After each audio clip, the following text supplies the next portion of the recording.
Well, hey there. How you doing? Dave Fennoy here. Another Wednesday, and that of course means another Ask Dave Fennoy Anything. And it is 6 p.m. Pacific, and you are watching on Facebook Live. A reminder that all the Ask Dave Fennoy Anythings live on my YouTube channel, and that is Dave Fennoy Voiceover Training. And I've been remiss in doing that, but sign up, follow me on my YouTube channel, Dave Fennoy Voiceover Training. If you're interested in private coaching or to keep track of where I'm doing some things, teaching next, you can visit davefennoy.com. There's a Study VO tab. Click on that. You can sign up to get updates, and you can also put together a package for yourself. As you know, I was doing a workshop this last weekend. It went great. It was a 2-day workshop. That's the way I like it the best. Get lots of time to work with students.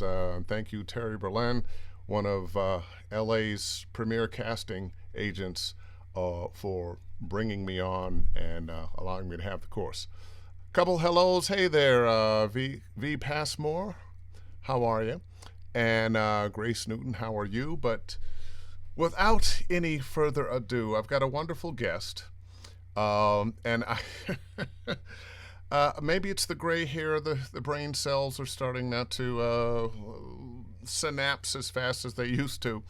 But I put together my promo for my guest today and misspelled and mispronounced her name, and I couldn't be more embarrassed, but she decided she would forgive me and come on anyway.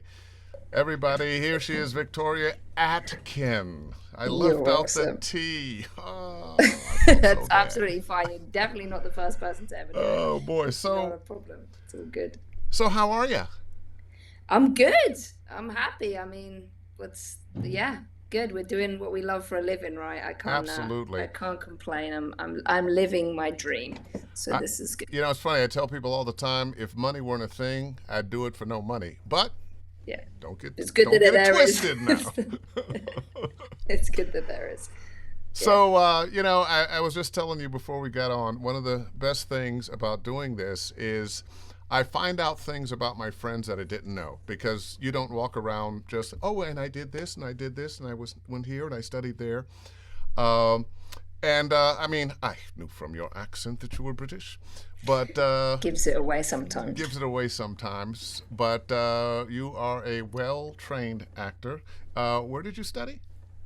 I studied at the University of Chichester, and I also studied at the Royal Central School of Speech and Drama, which I'm very proud to be a graduate from there, because Mr. Laurence Olivier and Judi Dench and all of those people graduated from there too. So it's a fine school to be a graduate of.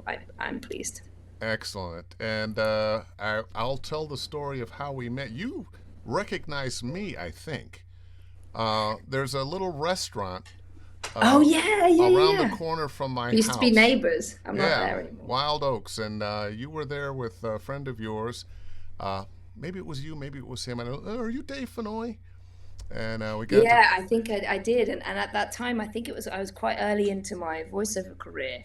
But I knew of you. I don't know. But I was very excited to see you.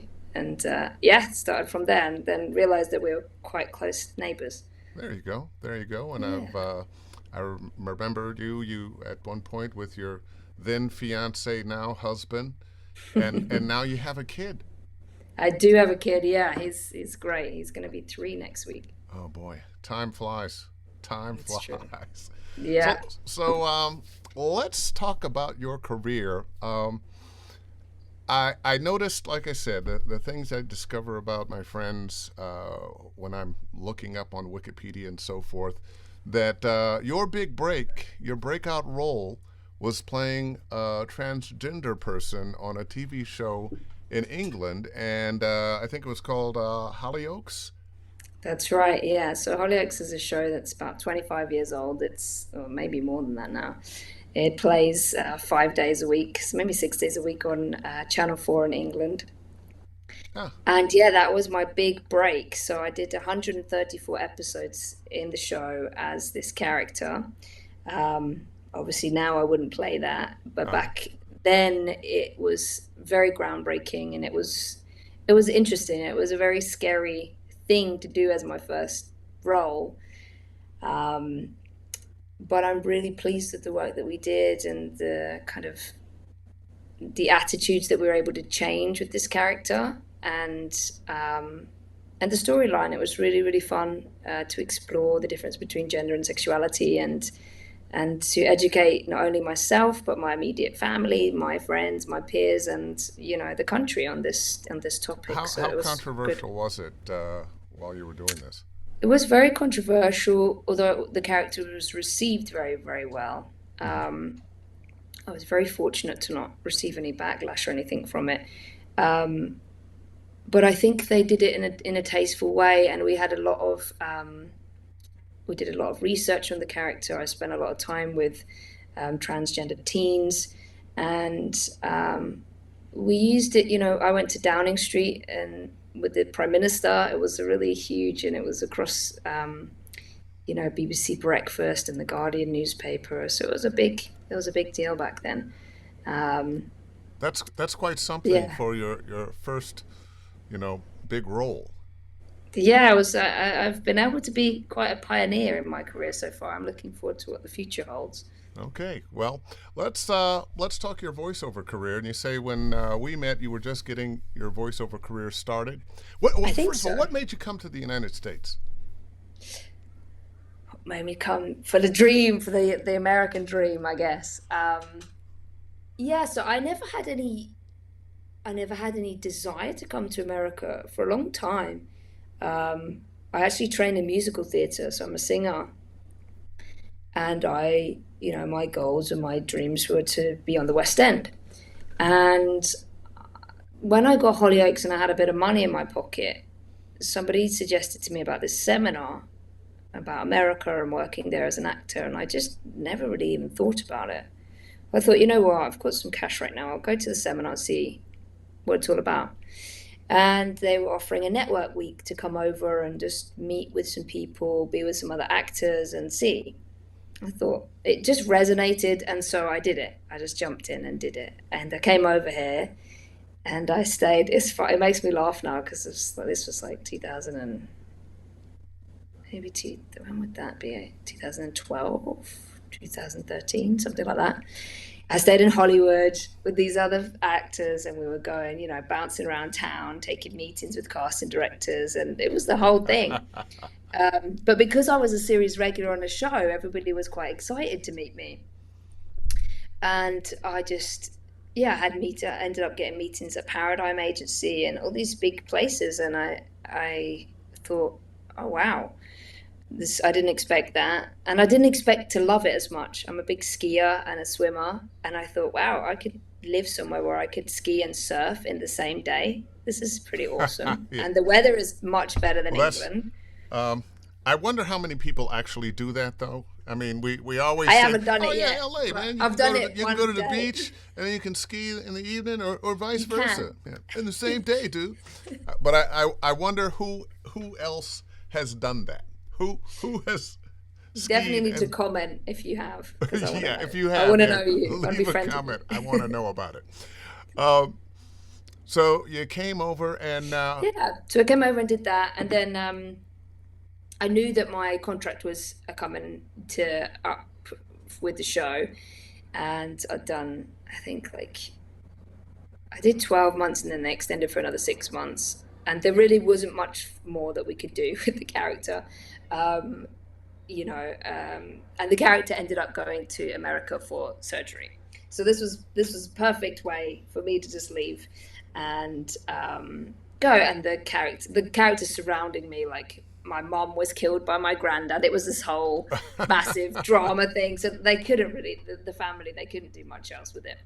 But it was great, and it enabled me to do that. And then I worked hard to get my visa, and then subsequently I worked hard to get my green card. I had to have all my things um, in place to to to work here. have this, yeah, to work here. So it's been a long process. I think since then, it's a journey to try and do this and come over, and just to even learn to drive on the other side of the road and all Yeah, your well, no, different you guys are the words for ones driving things. on the other side of the road. And when Oh, if you're right, trying, if okay. you're a pedestrian trying to cross the street is lethal because you're going to be looking the wrong way. Exactly. Yeah, exactly. So it took me, I remember the first time I arrived to drive a car, I'd never driven an automatic and I had never driven on the other side of the road. Oh my So God. I think I landed at crazy o'clock in the morning and then I had to drive on the other side of the road. And this was a day where they were moving a space shuttle down the Ah, 405. you So know what? it I was a remember baptism. that day because I took pictures of that space shuttle as it was going down, I think, Wilshire Boulevard. Yeah. So that was the day that I first drove in LA. Wow, they got spaceships on the highway here. Wow, It it's was, really something. So yeah. now, so you're here, you're auditioning. I'm sure you're getting some work. What brought you into voiceover? So what brought me into voiceover? I wasn't pursuing voiceover at all. So I'd done this series regular. I also then did a guest star on another show, and then I got a series with HBO, Cinemax, a comedy series where I played a guest Oh, star in. excuse me. Let me translate. She said HBO. That's how they say H over Oh, there. They just HBO. yeah. Yeah, so I got this series. I did that, and yeah, I was just pursuing on camera. But I said to my manager at the time, I want to be the next action heroine. I said, I want to. I played Lara Croft. I played Tomb Raider. And I didn't play many other games, but that game stood out to me. So you And were a gamer, or are a gamer? well, I'm no, I'm not a gamer. I'm definitely not a gamer. I don't own a console now. But when I was a kid, I think Tomb Raider, this is giving my age away, came out when I was around 10. So my cousins had a computer and we went around there to play it. And I used to just think, wow, this woman's really awesome. And I didn't have any role models like that in my life. Well, Yeah. who really has a Lara Croft role model? My mum's pretty badass, but she's not Lara Croft.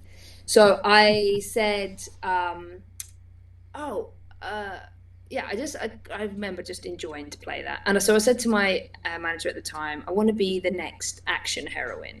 And I didn't specify my goal that this would be in a movie. So this was wide open. So she said to me, I've got this opportunity for motion capture. And I said, well, what's that? I don't know what that is. Like, she said, it's in a video game and they want an action. I don't know what it is, but maybe they want to see you. I submitted you. They want to see you. Long story short, first of all, I turned the opportunity down because I was so ignorant. Oh, I'm sorry. I can't be bothered with video games. No, I just didn't know what it was, and I just thought that it was taking me away from on camera. I didn't know what it was, so I said no. And then she came back and said, "Will you just do that for me?" I said, "Sure, I'll do it for you. Let's do it." So I shot it. I'd never really done a self tape for performance capture, and so I shot it in my garage, and some of the people that have studied with me before have seen this tape. I've posted it on my Facebook, my audition tape for this. So yeah. Anyway, long story short, I got a call back for that. I had to go to Quebec, and then I met with the director and the producers. Then I came back to LA. I had to do a chemistry test with the guy that played Jacob, a couple of guys that were auditioning to play him. Long process of about 6 months, and then at the end of the year, I found out that I would be playing Evie Frye in Assassin's Creed, and I started that in 2000 January 2015. Yeah. Now, Evie Fry is one of the most popular characters in the game, is she not? So the franchise, she's a playable character. So in Yes. Assassin's Creed Syndicate, you can play as her, and this was a big deal at the time because the next generation consoles has come out, and she was a playable female assassin. And before that, a lot of our friends have been these assassins. Roger Craig Smith is Ezio in the trilogy at the beginning, and they had some female assassins on some of the other older consoles, but it wasn't on this. So this was big, and they were twins, and you could switch between playing. So it was great, and it was set in Victorian London, which was a time period that I still Now, am this was the Jack the fascinated with. Ripper. Yeah, so we Type. did a DLC with Jack the Ripper too. So I got to kill Jack the Ripper. So he's Ah! You It's know, it's dead fun. now. One of the things I like, and I'm not a gamer, but I will, watch some games, see the gameplay, and kind of check out what the games are. And Assassin's Creed, one of the things I like about it moves from historical time to historical time and place, and that's kind of cool. So now this was motion capture, correct? It was full performance capture. So they didn't scan me for it, but I did the facial capture and the full performance. So the voice, the body, the face, everything Mm-hmm. um, for this. And I have subsequently done some jobs that are just motion capture. They haven't used my voice, but they've used my body and my motions. But for this, it was full performance capture, and it was great because it was using the skills that I had already acquired from training in theatre and TV and film, and then I had to kind of jump in the deep end, which is why now I try and help others that are learning, Yes, you you what you performance have capture a is. you have a workshop for Yeah, I motion have some capture. workshops. Yeah, I've been doing this. We started off in the pandemic. There's people asking me about how to get into video games, which I'm sure you had too. Gosh, that never Um, happens to me. so yeah, that started, and we have now created this community called Book VOP Cap. And one of our courses we do is performance capture with the pros, where we have AAA lead actors that have basically, it's a mentorship scheme, where people that have kind of walked the path before, you can learn from them and they give you feedback on from their experience. So yeah, so they don't have to learn like I did, just kind of swimming in the deep end. Like, Well, when you how does this started world with work? motion capture, I won't say it was brand new, but it was fairly new uh, in the world of video games, was it Well, not? I mean, if you ask people like Richard Dorton, they will say no, or the guys that have been in it a long time. So it had been around. Yeah, It's been around but for a not like it while. is now. No, I mean the technology gets better and better every single time I do a job. There's something advanced in the technology of it. Even in the same game franchise, the DLC will be different technology. But yeah, it has really advanced, and it's advancing more and more. I'm working on a game right now. The cameras and the technology is phenomenal, and they're even moving away from we have The dots on our dots. face for facial capture. They're even moving away from that now, so you don't even need that. And the scanning, I mean, it's just getting closer and closer to reality every time. I joke and I say if I passed away, you probably now with the amount of data they have on me could make me a hologram. And I could do my own speech. And think of the Uh, money they'd save. well, we won't go into that. Yeah. So now Uh, you do a lot of motion capture, but let's talk about video games without motion capture. How much mhm. of that work are you doing? I'll probably say it's about 50-50 with that Okay. stuff. Okay. So I do still do a lot of stuff, and I've moved into animation video. So at the moment, I've finished working on it now, but um, I was working throughout the pandemic on the Netflix series Dota Dragon's Blood Oh yeah. with a lot of our friends in the industry who are just created such a great show, and the wonderful Meredith Lang cast me in that. And so I play Lena, who's based on one of the video game characters from Dota 2. I'm Um, 6 characters in Dota 2. Nobody asked me to be in it. oh, sorry. Yeah. So anyway, I take on this character, and it was really fun to do that. They have another season. Well, they've got season 2 out now, which is where my character comes into it. So that was fun. So I've been doing stuff in video games, but also in animation video games, um, as well as yeah. So I did that. Fortnite, as we talked about. I did 3 characters in Save the World. That was really fun. I've been working. Um, I'm just trying to think about the ones I can talk about. Oh yeah. I have Gee, you, two. you haven't I have signed any NDAs or anything, have you? this most days. Um, yeah, there's. I have 3 video game projects coming out that I can't talk about. I'm thinking what's most Welcome to recent. my I think world. most recent stuff is my animation stuff that I've been doing. There's also a show with Crunchyroll called Freak Angels that I'm part of at the moment. I play Kate, and she self appoints herself as the cop of the Freak Angels. It's quite a fun kind of sci-fi series based on a book called The Midwit Cuckoos, which is a really great sci-fi book. Very interesting. Anyway, they've done this kind of spin-off Freak Angels show, which is based on the comics as well by Warren Ellis. So Okay. it's fun. I'm not sure where it will go Tell after me a little season. bit about. I'm going to be doing some coaching for some students of yours this Yeah, weekend. yeah. Tell me what that's all about. Not for my benefit, but for everybody else, so they know what's going on. Yeah, so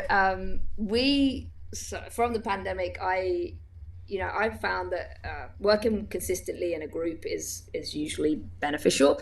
I think, as most voice actors probably agree, it can be a very lonely and isolating career because you're talking to yourself most of the day, and trying to direct yourself. I mean, that's a skill in itself.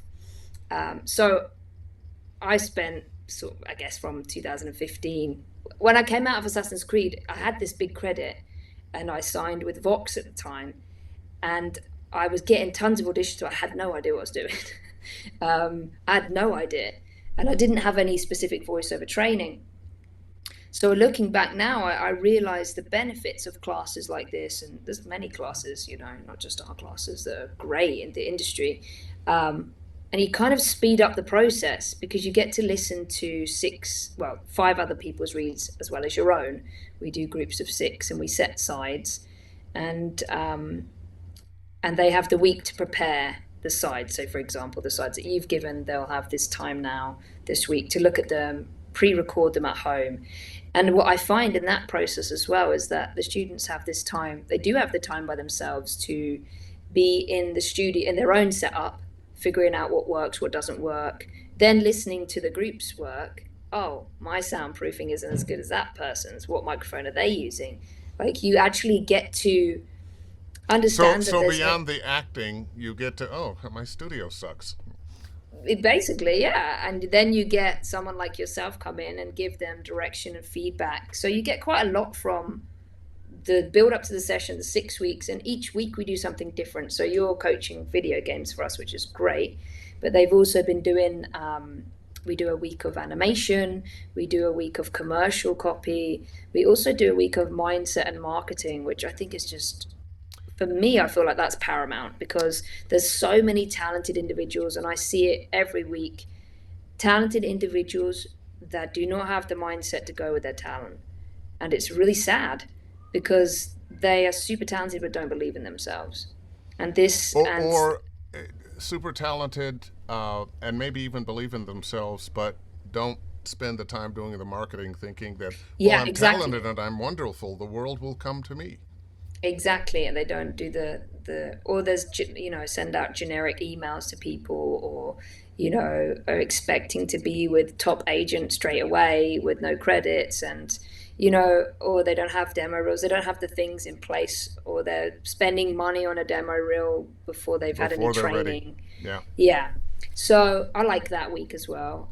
We have different coaches for that and people that are very successful, friends of mine. There's another reason I like classes, and I tell people, look, first of all, get all the free information you can on the internet. A lot of us who teach, you can go to my YouTube page. It's free, and lots of other people, same kind of thing. But what I like about classes is you're not on the line every moment. You get an opportunity to watch somebody else, their challenges, their successes, and what were the directions given to them that improve their read. And without you, I'm a little nervous because I think the thing everybody wants to be as performers in a class is brilliant. We signed up because we know we got to learn something, but when you show up, you want to be wonderful. You want to wow them. You want everybody to say how wonderful you are. It's just that actor thing, and you're not going to be wonderful every time. And Yeah. sometimes when you get nervous. They're watching me. What did I do? Oh, I made a mistake. This way. Okay, I can watch those people do this thing. Yeah. Okay, I'm getting it now. Yeah, I think it's really important. It's better to be in a group and be the worst person in the group than be the best person in the group because you don't learn anything. You don't learn anything. If you're the best person in the group. Yeah, you don't. What do you learn? You know You know, what? you something, I but think not. even then sometimes you can learn something. You can learn something, but what I'm saying is like if you feel like you're out of your depth and all these people have got all this stuff and they're doing it, that's good as yes, well. yeah, That's really good place to be. It's completely uncomfortable, but that's exactly where you're going to have the most growth. yeah. And people also, this is what I like about our group and what's happened, I think, from the kind of community that has come to me is because I've had on camera friends want to come and get into voiceover, and I've had people that are in voiceover that want to, because of performance capture, want to also look at how that works, and they complement each other so well because I tend to find that established on camera actors just don't really understand the technical side of things or the kind of genres of things. They just do like a generic read, which is what I was doing. And I can act, so I can do animation and video. No, that's not right. Like a Cartoon Network doesn't sound like a Nickelodeon read, doesn't sound like a Fortnite read, doesn't sound like a World of Warcraft read. Like it's you have to get specific. And um and the voiceover side of things that haven't had the acting training, that's why I say that's the talent and the skill of acting is really important. You know, when I'm teaching classes, one of the things I talk about is uh, the handicap that we have with just a microphone and words on a page or screen. But if you're somebody who's been on screen and now you've got just a microphone and words, how do you bring your acting? How do you bring all those other elements of acting to it? When you started doing voiceover, were you bringing the rest of uh, your acting tools to it, or were you just trying to make the I words do a prepare. thing? I try to. I try to, and I'm not perfect in any way because I get lazy like everyone else, especially when there's a lot of auditions coming in. But I try to prepare my scripts the same. I try And to what have would you a say what would you substitution. say your preparation is? So I am a big advocate of. Well, I trained in Meisner and Stanislavski and all of these things, but most recently I trained with Ivana Chubbuck, and she has a book called The Power of the Actor, and she has a 12-step technique. I also trained with Howard Fine in LA, who I think is fantastic too. He Hmm. looks a lot at Uta Hagen's methodologies. And yeah, so I go through those 12 steps. I look at what's my overall objective for this character, what's my scene objective, who am I talking to, my substitution in my personal life, who is it right now that I want to get revenge on? And I think about that person if I'm, that's what it is, and what's my inner object. So if I'm talking about, a lot of times I have to read for kind of Gladriel type roles. What is What the kind of roles? slow Gladriel, the Lord of the Rings Oh, kind of okay, that yes, there we go. that kind of sorceress, high priestess kind of stuff. Yeah. But when they're trying to get the ring or I don't know whether it's a magic stone or something like that. What is Whatever that? it is they need to Yeah, what is rule that the. for me personally, Victoria? Like, Yeah. what is it that I desperately want to get? Like, what is that for me in my personal life? And I just try and make it as personal as possible because I think that that's where, for me, what's always seems to work is the more I connect to my own truth, the more I can bring. I mean, all I have is myself, right? And my experiences in my own life. That's all I have. And Yeah. that's what makes me unique because my journey in this life is not the same as your journey in this life. And as I age and grow and mature and hopefully mature or immature, whatever it is, um, I I have these experiences and I can draw upon all of them. And there'll be different times in my life where I'm fighting for different things or I'm going after different things or whatever. So I always come from a personalization point of view. And then I try to employ like fourth wall. What can I see in front of me? Where am I? And the more I can um, digest that environment and think about stuff. When I was preparing for Assassin's Creed, I spent a lot of time in Beverly Hills Library just looking at books of Victorian London with like lots of images, like photography books, and trying to because particularly get a feel of the mm, place. yeah, because particularly in performance capture, like we have no prop set or costume, and we have to get up. But what I love about that is that my vision of Victorian England doesn't have to be the same as yours on set because nobody's actually seeing it. And we never know what it's going to look like when they paint the picture at the end in animation. But you have So, to have a vision. but I have to have it.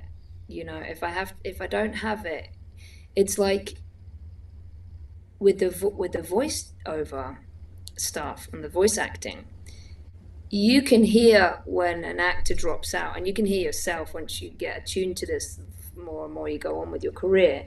You can hear when you drop out. It's like watching a self tape or watching a movie and you go, I'm just not interested in this anymore. The actors don't keep you engaged. We can do that with our voice too.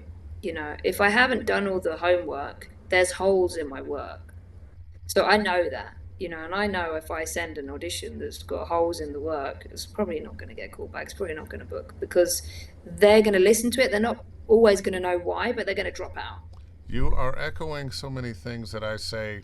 Um, if you haven't made good choices, if you aren't present uh, with the copy, if you're being too reedy or whatever it is, they may not know exactly why they don't like that read or why that read didn't touch them, but they'll know.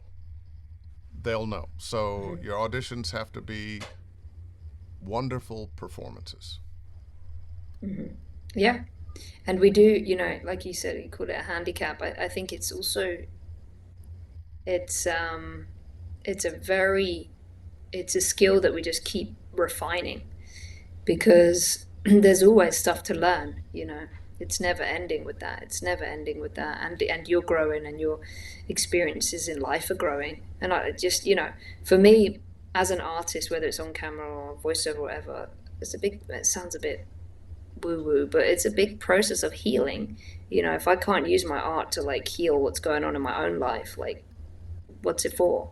And to help others. The characters that I've played, like Evie and Lena, and these characters have have gone on to kind of live on them in their own, in the On their own. whatever. Like, yeah. Wait a minute. Turn around for just a minute. You're using your art to heal yourself. Go a little deeper into that. I'm not quite sure I understand all the ramifications of what you just said. I want to get that. What are you healing? What is it Oh, that? this is a big topic. All right, so I think when you come to a script, I think the scripts that come to us, and this is my belief, not. I don't believe in coincidences. I think we create the opportunities that come to us. So there'll be times where I'll read scripts and it'll be, I don't know, it'll be in alignment with things that are happening, but in a fantasy world maybe. I don't know.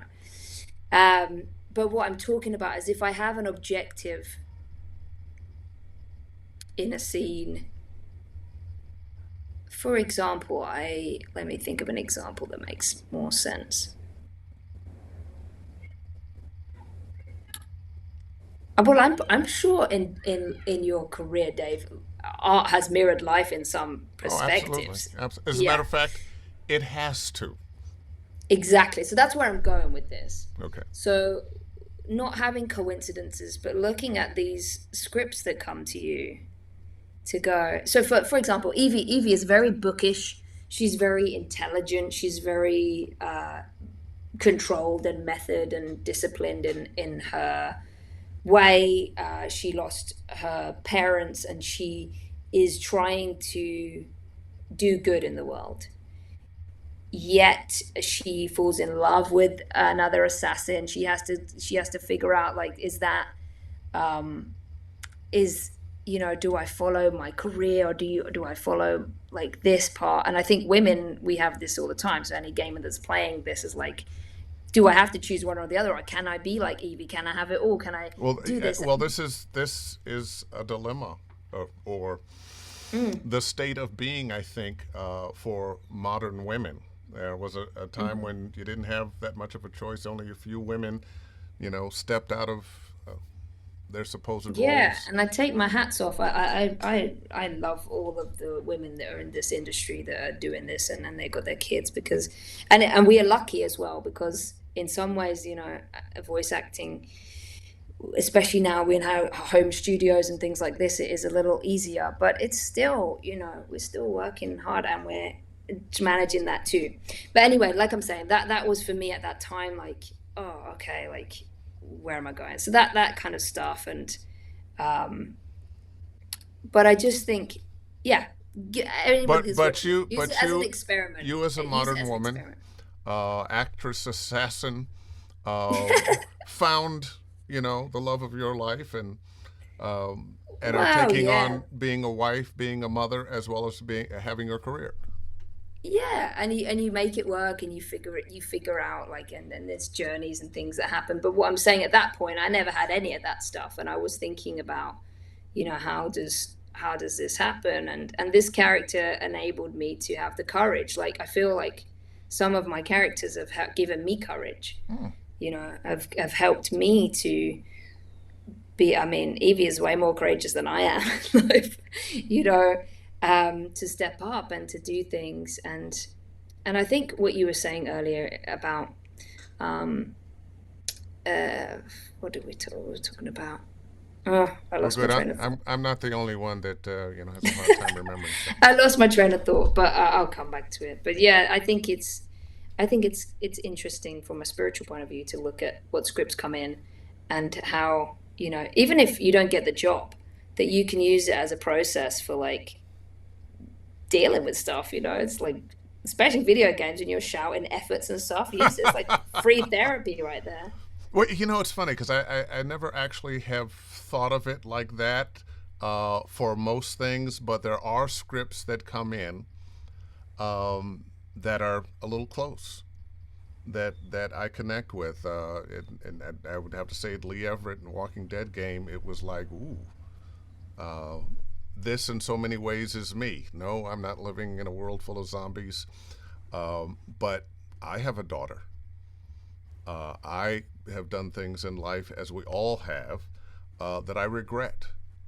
And sometimes you've done those things, and you're trying to redeem yourself, and this was his opportunity to redeem himself. And one of the things I say is it's all based on human experience. And that's what we're trying to get at. And even if you're playing a monster, it's, well, how far away from normal human experience is it? And I find that that's the thing that allows me to take the words off the page and be the character. Um, so Yeah. when you first started doing voiceover, um, did you feel like you were just reading the words, or were you beyond that enough um, that you were letting your No, thoughts and I feelings? was just reading the words. I had no idea what I was doing. I had no idea what I was doing. I didn't have this wisdom that I've acquired through thousands of auditions since then. I was just, especially commercials. I just read it on the page. I had no idea what I was doing. But I had my acting technique, which I think it put me in good stead. Yeah, yeah. It put me in good stead for that stuff. But I still train now. Like, I like going to class with Sarah Sherman and those type of Ah, people for animation. yeah. And She's a neighbor. I, oh yeah. She lives So around the corner from me. yeah. So I like coaching with her, and I did something with Marsha Goodman, and I I used I to like to do coach. when she was a director at Deke. I did a lot of cartoons with her. Oh, sweet. Yeah, so that was a great workshop that I did. So I think, you're always growing and changing. And I love about voiceover and this voice acting community um, is that it's people aren't snobby about training. Yeah. They encourage it. And I think that's great because, you know, your skill set is what keeps you working in this. Oh, absolutely. Well, listen, we have a question. We have a few people that want to say some things. I'm just going to go down the list here, a few comments and questions. Let's see. V. Passmore. My grandmother was an Atkin. I know the name well. She might be a long lost cousin.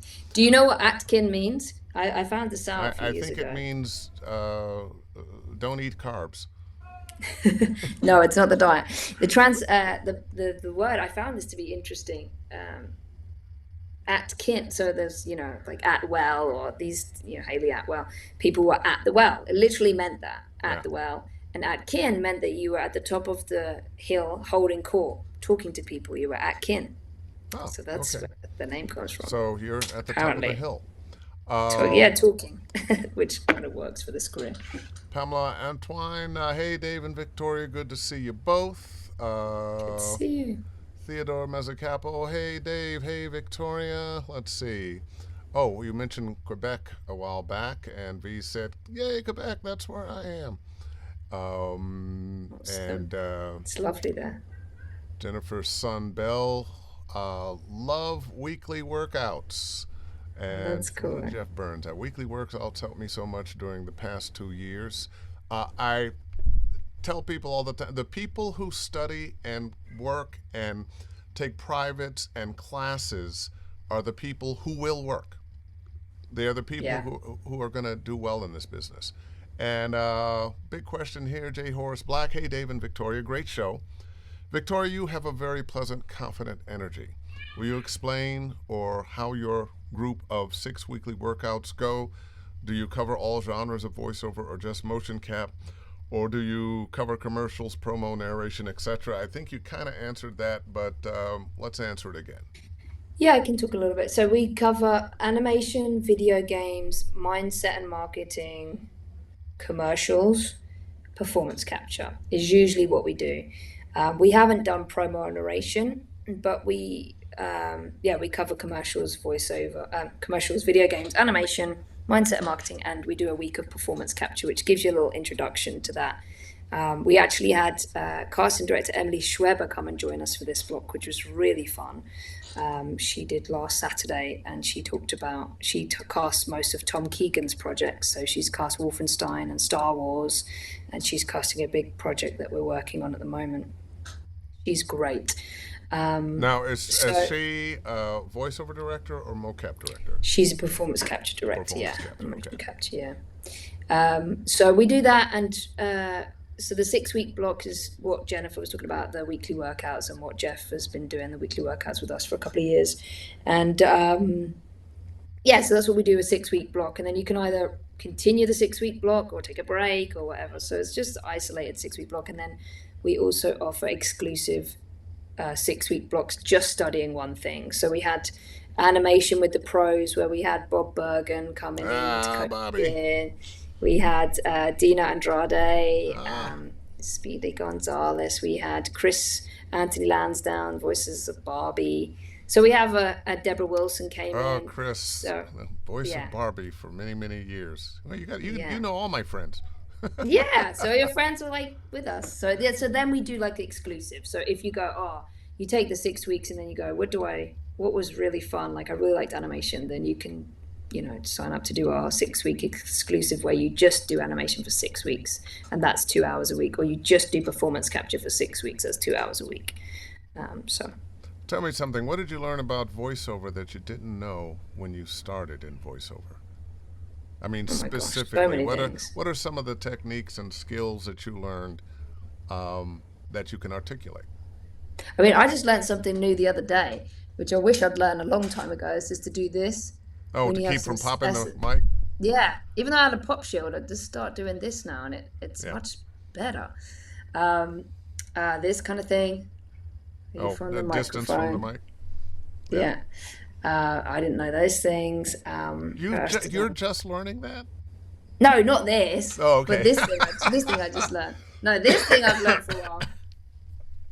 Yes, this is where I'm going wrong with the technical side of it. I didn't even know what a preamp was when I started. I didn't know much at all, really, to be honest. But you know what? And I'm glad you mentioned that, because so many people who want to do voiceover are feel very confused by the equipment. I had a student this morning, and he's trying to set up his studio.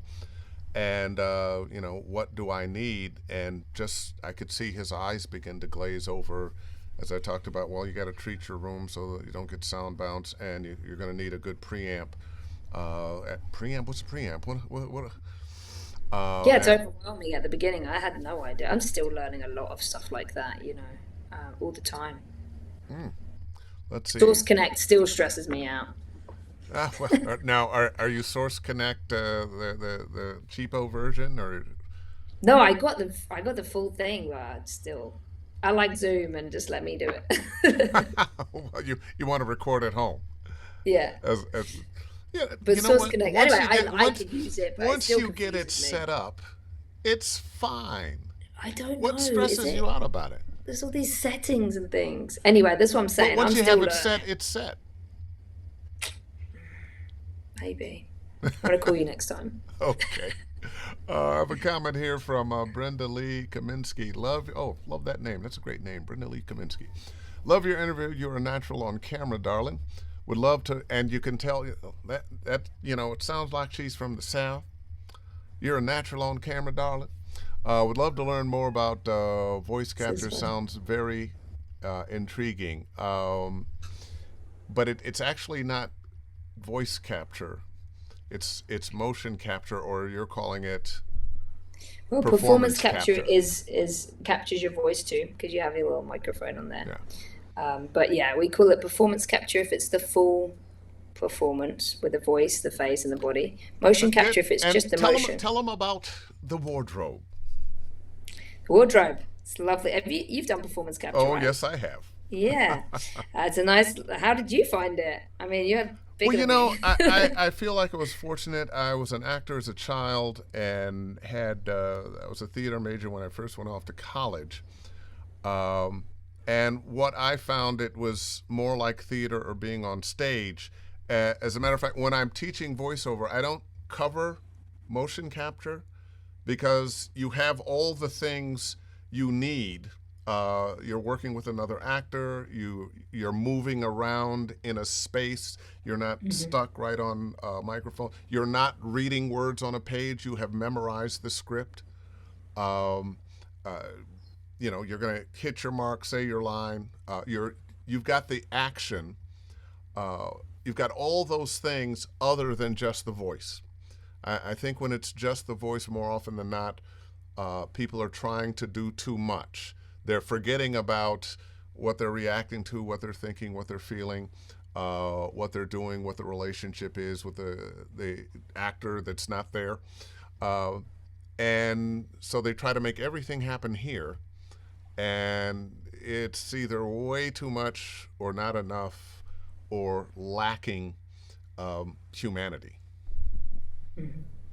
So motion capture to me is very much like being on stage or on film. Yeah, it's exactly that. It's a hybrid between TV, theater, and film for sure.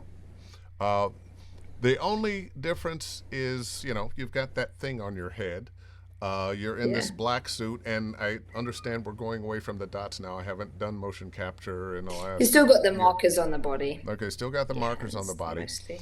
Um, but the desk that supposedly you're sitting at could be just a rickety Piece of table, scaffolding. piece of scaffolding. The door you're going through could be, There's a tape on the floor. yeah, Big gap. just all those things come in later. But at least you're moving. At least there's another actor to turn to and talk to. Yeah, it's You've great. memorized your lines, so you're not. Oh, what's that word there? What's that? You're not going through any of that. Yeah, that's right. That's right. There's nothing else to say to that. That's right. Okay, wait a minute. Anyone wants to learn I more can about always. performance You know capture? what? I can tell you are so grounded, Victoria. I don't know if everybody would Or agree are with you that. just tired? No, I feel grounded right now. I'm not Okay, too good. tired. I saw you with the crystal in your hand. Oh yeah, I have to fiddle with stuff, and this was the first thing I picked up. Is a little amethyst. Okay, so it's not any strange religion from No, no, it's not a rock from the dinosaur years. It's just a piece of Yeah. amethyst that was on this. I pick up odd rocks too, and I have a little rock collection that on a table back there. I don't know why. I just like, oh yeah, here's, oh, I like this rock. I'm gonna They take it got out. energy. Yeah, They got I'm energy. thinking. I'm thinking. J. Horace Black, Victoria, what is your home studio setup? Do you use a 416, TLM 103, or U87? Do you have studio bricks or use your closet? Are you doing most of your work from home or going into the studio outside of? Are you going into the studio outside of Motion Cap? Yeah, great question. So I use my sound treated closet is what I use most of the Do you time. still have clothes in it? No, no, no clothes right now. No, that was me for a long time.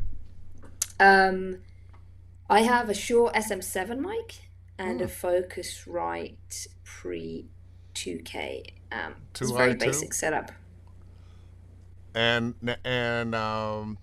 And I also have a cloud booster okay, on that. okay. It's funny. Why did you pick that particular microphone? I picked it because my agent said, "Go see this guy, and he'll tell you what to get." That's basically what I did. Okay. Because if you'd come to me, I would have told you to get something else. But Don't get that. The focus right, I'm with. Uh, But that microphone, I quite like it because I do a lot of Close close work. up Yeah. work, and I also got it for singing.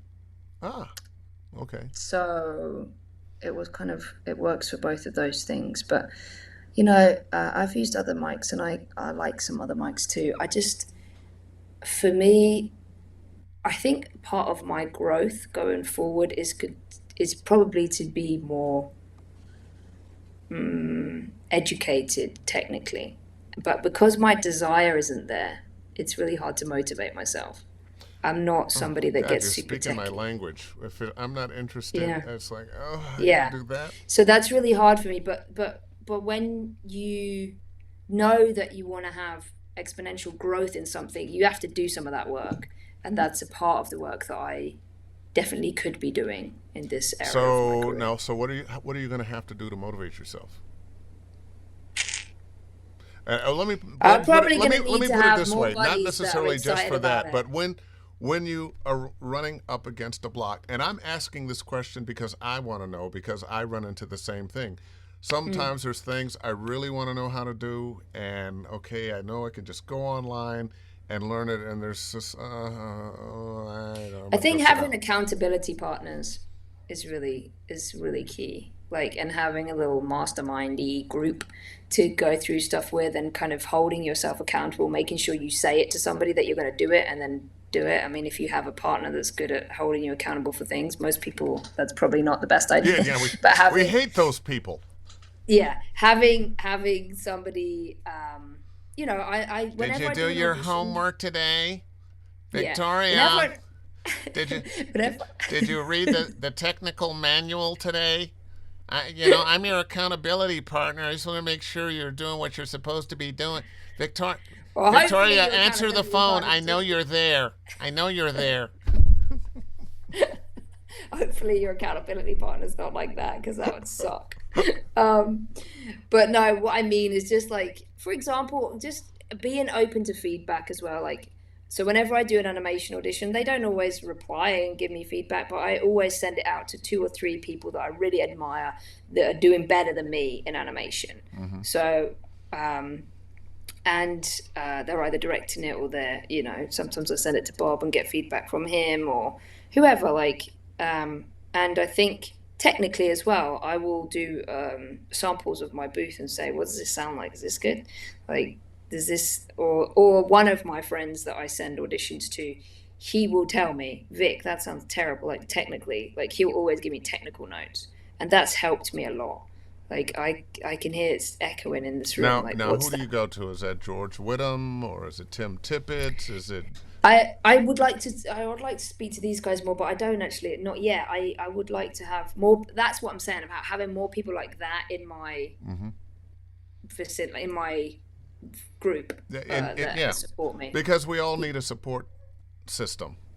Yeah. So I have a lot of talent people, and like with the classes, I have a lot of my peers and my voice actor friends that coach and do this, but we don't actually have technical people that are coaching very often. So some of the coaches will give feedback, but we're usually talking about the reads and the acting. So that maybe that's a pair where we And have you to know grow what? the business. That wouldn't be a bad class to add. Um, and not necessarily to have the most expensive and uh, studio with the most the U87s and so forth and so on, but uh, how much do you really need? Because I think We did a sometimes 3 hour seminar in 2020 with, so who helps me is a friend of mine called Mike Vaughan, who you may or may not know. He's up in Portland at the moment, but he was in LA. And when I signed with Vox, he very graciously asked me if I wanted to join like a group. So we would all send our auditions to the group and listen to them and say what we hear, not what was good or bad, but just what we heard. So in I can terms of hear, technically. not always technically. We just literally say like, so you say you sent me an audition, and I always tell my students to do this too. Like, find people that will just be honest. That then don't ever give another actor advice like what sounds good, or tell them that unless you're in a class situation and that's set up like that. Um, but they would just say like, so I sent them, I don't know, an audition for Fortnite, whatever, and it's my character that I booked, Power Chord, and she's Essex, punky kind of stuff like that. So, but say they would say, I can hear a mid 20-year-old woman Uh, from Essex that is having fun. Maybe she's a mechanic. Blah blah blah blah blah. They would just say what they can hear, what's the and I character that they hear? yeah, what is it that they hear? And am I hitting the specs then? Because if they Yeah. say to me, that's my spec, and then they say, I hear an American woman that's 50, she sounds like a witch, I know, oh, No, that that's wasn't it. not really, yeah, that wasn't it. But what about, sometimes we worry so much about giving them what they want, and then of course you hear it later on and it's the exact opposite of that. Yeah, this is What just a about giving process. them your own instinct on what that character would Well, be? I give that instinct anyway, and then this just group, I can take it or leave it, it's just what they say. But not this, I never get to send it to casting, obviously, but um, yeah, I think it's all about that. I don't think the times where I haven't thought about it too much, like I've just done the work, then recorded it, has always been better. You The know, days when I spent hours on audition in my booth, like before I had my kid, I had much more time. And then I had him and I had like set times and I booked way more because I was more focused. that what you just said, this last 30 seconds of what you just said, is a huge lesson. I have always found with myself, uh, if I don't have enough time, or I've got a lot to do, so boom, I just do it. Maybe I've done 3 takes, maybe, but I haven't worked it real hard. And what you said, when I do the work, which is the preparation before you record, being familiar with the copy, understanding what your thought and emotional journey is, answering all those questions for yourself, putting yourself in the place where this character is, and then doing the performance. When I do that, 1 or 2 takes, and if there's something that sometimes we get in our head, oh, that should go up or that should go down, or if I'm in character, I don't care. I send it Hmm. and I book. And when I really spend a lot of time on something, which I don't do anymore because I've found what that equation is, uh, I wouldn't book it. Oh, I want to make this perfect. This is something I really want. I really want to make it perfect. If I do it pretty quickly, do all the homework beforehand, and then do it quickly, away it goes. And woohoo, Yeah. get that Hmm. call.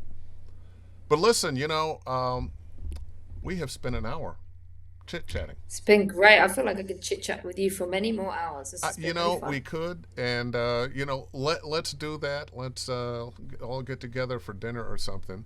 But I just want to Sounds say good. thank you, Victoria, Of for coming course. on and being this composed, confident woman that you are, uh, I and try. and I just try. I'm and not just always doing laying that. it out there for us about your career. I think we got a oh yeah, well those are just other comments, but bravo, bravo, and you and are together on the internet on Yeah. Saturday. Yeah, Uh, and thank you for your service to this community by doing this. Like it's great that you're doing this and you're doing it every week. It's yeah, it's well, really every week that I I'm can, thankful. every week that Well, I you know can. what I mean. You've been Yeah. doing it and you're contributing to the industry, and it's really I want to thank you for your service helping everyone. Well, you know what? You're welcome, and at the same time, I love it.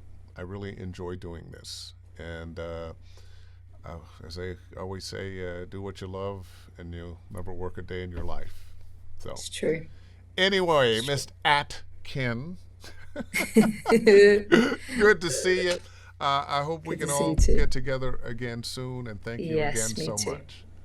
Yeah. Li- Okay, Dave. Thank you. All right, ladies and gentlemen, Victoria Atkin. And, you never know what the conversation's going to be. Great conversation. Um, so grounded in what she's talking about. And if you're just tuning in and you missed it, hey, don't worry. It's on my YouTube channel, Dave Fennoy Voiceover Training, or will be in just about half an hour or so, as are all the other Ask Dave Fennoy Anythings. If you're interested in voiceover training with me, davefennoy.com, click on the Study VO tab. And as usual, I'll see you next week. And until then, book something.